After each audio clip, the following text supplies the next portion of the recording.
Market లో invest చేసి మీ డబ్బులు డబుల్ చేసుకోవాలనుకుంటున్నారా? విజయవాడలో జరిగే సుందరరామిరెడ్డి గారి లైవ్ సెమినార్ కి అటెండ్ అవ్వండి. నమస్తే, welcome back to Suman TV. నేను మీ సంజయ్. ఈరోజు మనతో పాటు ఉన్నారు motivational speaker and emotional wellness coach Harithakala గారు. మ్యామ్తో మాట్లాడి రిలేషన్స్ గురించి, వైఫ్ అండ్ హస్బెండ్ మధ్య కన్వర్సేషన్ గురించి కొన్ని విషయాలు తెలుసుకుందాం. నమస్తే మ్యామ్. నమస్తే సంజయ్.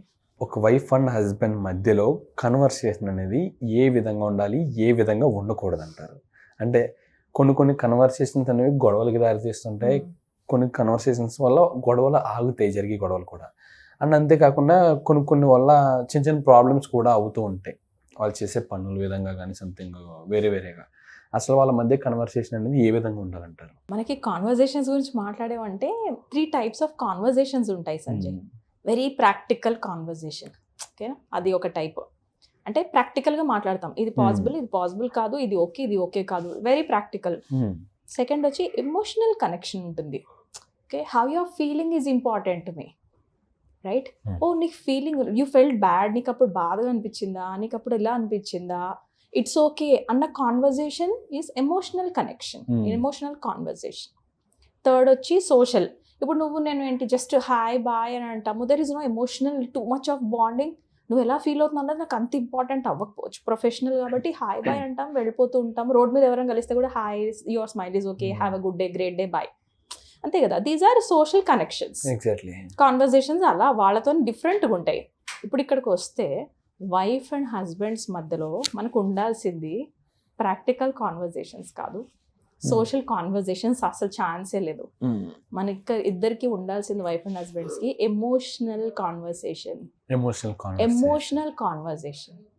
అవతల వ్యక్తి ఎలా ఫీల్ అవుతున్నారో నాకు ఇంపార్టెంట్ అని తెలియజేయాలి తప్ప గొడవలు ఎక్కడవుతాయంటే వైఫ్ అండ్ హస్బెండ్ జనరల్గా, ఇప్పుడు నేను మాట్లాడుతున్నాను ఏదైనా ఎస్యూమ్ చేసుకుంటూ, అజంప్షన్స్ నేను మాట్లాడుతున్నా, పక్కన వాళ్ళు సపోజ్ ప్రాక్టికల్ కాన్వర్జేషన్లో దిగుతారు, వాళ్ళు కన్క్లూడ్ చేస్తూ ఉంటారు that you did wrong, you did right, జడ్జిమెంటల్గా.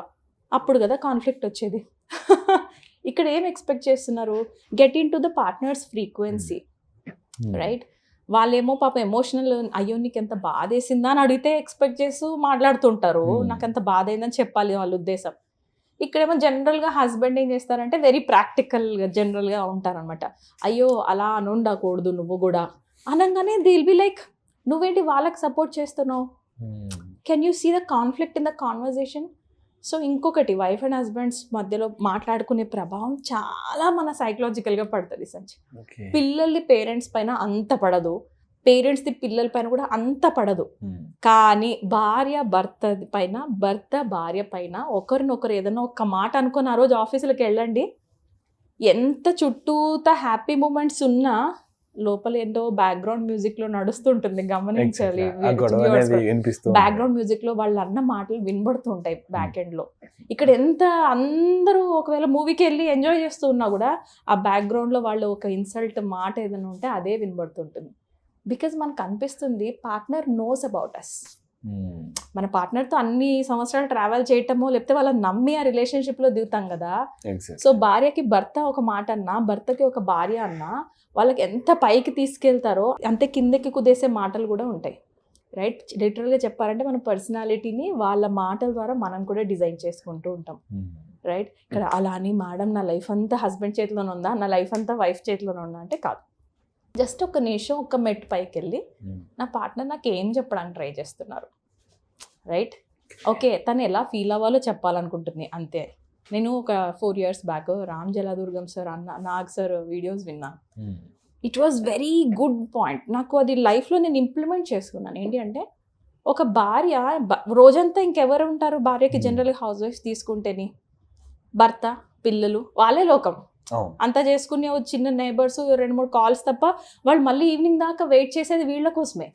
కానీ భర్త మాత్రం బయటకు వెళ్ళి అందరినీ కలిసి అందరితో మాట్లాడుకొని ఏం చేస్తారో మొత్తానికి you will see the whole world and come back. భార్య దగ్గర ఇన్ని ఉంటాయన్నమాట విశేషాలు చెప్పడానికి, భర్త దగ్గర ఏమో అలసట ఉంటుంది తీసుకోలేకపోవడానికి. Yes are no?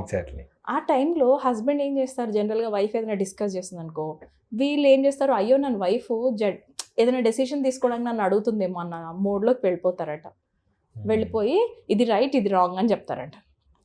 వైఫ్ ఏం ఎక్స్పెక్ట్ చేస్తుంది? Right or wrong judgement expect చేయట్లేదు. నాతో నువ్వు 10 నిమిషాలు విను చాలు, your presence was important there, not your judgement. Exactly. ఈ మాట ఎప్పుడైతే సార్ చెప్పారో, నేను విన్నప్పుడు నేను ఆబ్వియస్లీ మా హస్బెండ్తో డిస్కస్ చేశాను కదా, ఓకే నేను ఎక్స్పెక్ట్ చేసేది జస్ట్ నీ లిజనింగ్ మాత్రమే ఉండు, don't say anything, right wrong అని ఏం చెప్పొద్దు.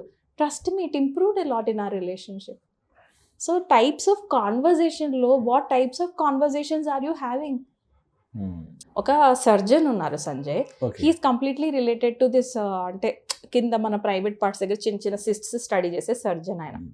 ఓకే, ఆయన దగ్గర పేషెంట్స్ వచ్చేవాళ్ళు. ఆయన స్టడీ చేసిన తర్వాత ఎంఆర్ఐ స్కాన్స్ తర్వాత చిన్న చిన్న సిస్ట్లు, అది పెద్ద క్యాన్సర్వే కానీ అంత పెద్ద ఇంపార్టెంట్ ఏం కాదు. ఆ క్యాన్సర్ సెల్స్ ఇంప్రూవ్ అయ్యి పెద్దగా యాడ్ అయ్యేదానికంటే కూడా ఈ లోపల మనిషి చనిపోతాడు కూడా, లైఫ్ స్పాన్ కూడా అయిపోద్ది.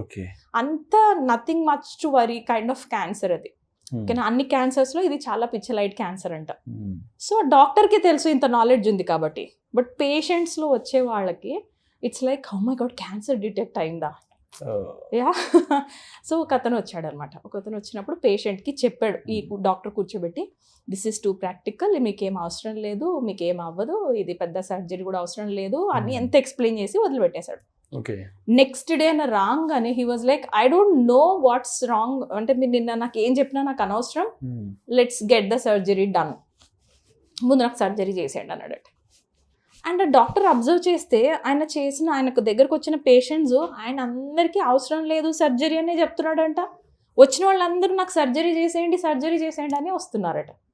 ఇదేంటిది అని, మిస్టేక్ నాది కదా అని తను తీసుకొని తన హయ్యర్ ఆఫీషియల్స్ దగ్గరికి వెళ్ళి కనుక్కున్నాడట. సో ఒక యూనివర్సిటీకి వెళ్ళాడు, ఇలా ప్యాటర్న్ రిపీట్ అవుతుంది, what is that my patients are facing from me అంటే వాళ్ళు ఏం చెప్పారంటే, maybe you are having practical conversation, you should have an emotional connection with them. Cancer అంటే భయపడతారు బా, నాకేమైనా అయిపోతుందేమో అని భయం వస్తుంది వాళ్ళకి. సో ఫస్ట్ వాళ్ళకి నువ్వు ఏం చెప్తున్నావు, యూనో దట్స్ వెరీ ఇంపార్టెంట్. ప్రాక్టికల్గా మాట్లాడకు, జస్ట్ ఇప్పుడు ఆయన ఇదంతా తెలిసిన తర్వాత రిటర్న్ వచ్చాడు. ఓకే, రిటర్న్ వచ్చిన తర్వాత ఒక పేషెంట్ దగ్గరికి వెళ్ళి, జస్ట్ ఆయనకి అప్పుడే వచ్చింది అనమాట క్యాన్సర్.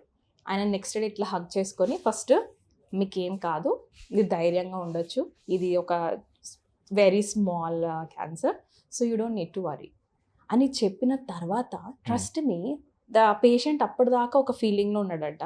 అప్పుడు సడన్గా స్లోగా తన ప్రాబ్లమ్స్ ఓపెన్ అప్ అవ్వడం, సార్ యాక్చువల్గా నాకు 17 yearsకే మా నాన్నగారు చనిపోయారు, ఇప్పుడు నాకు అంత ఏజ్లో పిల్లలు ఉన్నారు, 16-17 years కిడ్స్ నాకున్నారు, నేను చనిపోతే నా పిల్లలు నేను ఫేస్ చేసి చేయొద్దు, సో నేను క్యాన్సర్ ట్రీట్మెంట్ తీసుకుందామని ఆలోచిస్తున్నాను అన్నాడు. Can you see the emotional bond there?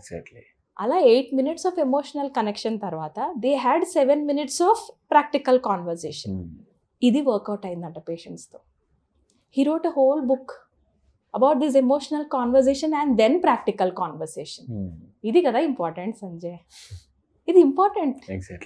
మనం ఏ చెవులు పెట్టుకొని వింటున్నాం, ముందే మన వాళ్ళు తప్పు చేస్తారు, ముందే మనది ఎట్లన్నా సరే నోటిదులది ఎక్కువ దీనికి, సో ఇది గొడవలు పెట్టుకునే నేచరు, ముందే మా ఆయన ఎక్కడికి వెళ్ళినా స్థిరంగా ఉండని మనిషి అని లేబుల్స్ వేసుకొని రెడీగా నువ్వు కాన్వర్జేషన్లో కూర్చుంటే ఇంకా అదేముంది, యూ ఆల్రెడీ కన్క్లూడెడ్ కదా. ఇంకా కాన్వర్జేషన్ కాన్ఫ్లిక్ట్ అయ్యి ఆర్గ్యుమెంట్ కాకుండా ఇంకెందుకు అవుతుంది సంజయ్? నా భర్త సాడిస్టు అని ముందే కూర్చున్నాను అనుకో, ఆయన పాప ఏం మంచి చేసినా నా బ్రెయిన్ అక్కడ కనబడట్లేదు, నాకు ఓన్లీ సాడిస్ట్ ఏవైతే పనులు చేశాడో అవే కనబడుతున్నాయి. అలాంటి ఇంట్లో పొద్దున్న లేస్తే గొడవలు కాకుండా ఇంకెందుకు అవుతాయి, ఇంకేముంటాయి సంజయ్? Practically speaking this doesn't work out. అలానే హస్బెండ్ కూడా ఒక లేబుల్ వేసుకుంటారు, రైట్? నేను చూసాను పర్సనల్గా, లేకపోతే చెప్పను. మనం ఒక మనిషి మీద కానీ సంథింగ్ ఒక థింగ్ మీద కదా ఫస్ట్ ఆఫ్ ఆల్ ఏ ఒపీనియన్కి వస్తామో ఎండ్ వరకు కూడా అదే ఒపీనియన్తో ఉంటాం. ఒక మనిషిని మంచి అనుకున్నామంటే తను ఏం చేసినా మంచిగానే కనిపిస్తుంటుంది. ఒక మనిషి తిన్న రాంగ్ అని ఫస్ట్లో మన మైండ్లో ఒక ఇంటెన్షన్ సెట్ చేసుకుంటే తను ఏం చేసినా మనకి తప్పుగానే కనిపిస్తుంది. అలాగే క్యాన్సర్ అనేది చూసుకుంటే బయట ఎక్కడ చూసుకున్నా క్యాన్సర్ అనేది ఒక పెద్ద వ్యాధి.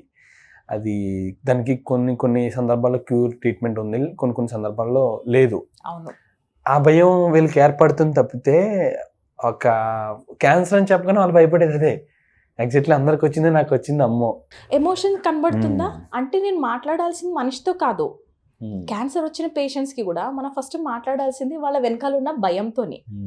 ఆ ఫియర్కి ఎమోషన్కి ఎప్పుడైతే మనం స్టోరీ చేంజ్ చేస్తామో సంజయ్ మైండ్లో, వాళ్ళే డీల్ చేసుకుంటారు. They will deal. Physical diseases కూడా వాళ్ళు హీల్ చేసుకోగలరు. మనం అంత పొటెన్షియల్ ఉంది మన అందరిలోని.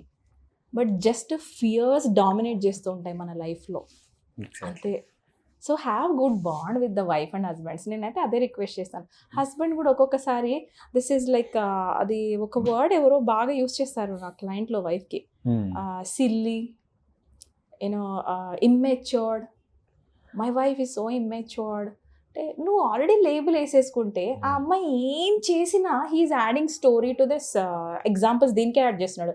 చూసావా ఎంత ఇమ్మెచ్యూర్డ్గా ఉందో, చూసావా ఇది ఎంత సిల్లీగా చేస్తుందో, ఈ మాత్రం కూడా కామన్ సెన్స్ లేదా, బేసిక్ కామన్ సెన్స్ ఇది. అంటే ఆ కామన్ సెన్స్ అనే వర్డ్ వినంగానే ఇక్కడ వచ్చేస్తుంది స్పౌస్కి. కాన్వర్జేషన్స్ మనం ఎట్లా చేస్తామన్నది చాలా ఇంపార్టెంట్ సంజయ్. ఇంకొంచెం ప్రేమ, ఇంకొంచెం జాలి, దయ, ఎంపతి, ఇంకే కదా, ఇంకే కావాలి మనుషులకి సంజయ్. ఇంకొంచెం empathetic. Yeah, thank you ma'am, thank you very much. And ఈ చిన్న చిన్న ఆస్పెక్ట్స్ ఇవన్నీ చిన్న చిన్న టిప్స్ అండ్ ఇవన్నీ పాటిస్తే నిజంగా వాళ్ళ మధ్య గొడవలు ఉండకపోవచ్చు. వీళ్ళు వేసుకున్న లేబులే ఫస్ట్ ఆఫ్ ఆల్ ఒక ఇంటెన్షన్ అనేది, మనిషిని చూడగానే వచ్చి ఇంటెన్షన్ అనే దాన్నే మనం లైఫ్ లాంగ్ కంటిన్యూ చేస్తున్నాం. అంటే మీరు అన్నట్టుగా ఒక ఇమ్మెచ్యూర్, ఒక సంథింగ్ తనకి సీరియస్నెస్ లేకపోవడం ఇలా చాలా అంటారు సంజయ్. లేబర్ లాంటి మనుషులు వీళ్ళు. ఆ ఇంట్లో పెరిగిన అమ్మాయి, oh my god, I can't tell you the kind of labels they use. కొంచెం మనం వర్క్ చేయాలి. కనబడుతుంది కదా కాన్వర్జేషన్లో ఎక్కడ ఉందో. వైఫ్ తన మైండ్ సెట్ పైన తను వర్క్ చేయాలి, హస్బెండ్ తన మైండ్ సెట్ పైన తను వర్క్ చేయాలి. అప్పుడు రిలేషన్షిప్ బాగవుతుంది. Thank you. Thank you.